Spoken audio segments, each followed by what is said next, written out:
kon le peuple sénégalais bi nga xam ne ñu ngi ko jox nopp fi mu nekk nii. ah mais dégg nga c'est-à-dire lu ñaan gaalu dof du teer.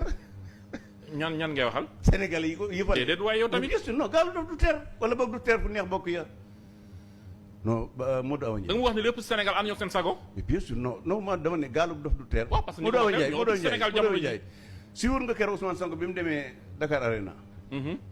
moom ci bopp moo wax ne. grève de la faim bi ngeen doon dégg. comment bi ngeen doon dégg dara du ci dëgg dama doon tappale. gis nga ni mu tappale woon di grève de la faim. di nekk di maanaam di crise lu comme ni ko sëñ Moustapha Sy waxee woon. noonu la doon tappalee ba mu ne dañ koo complot ci digganteem ak Adji Sarr ba mbooloo wàcc mbooloo faatu ci mbedd bi.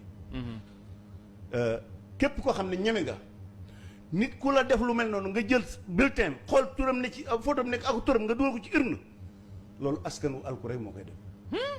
kese. egg na foofu. mais bien sûr.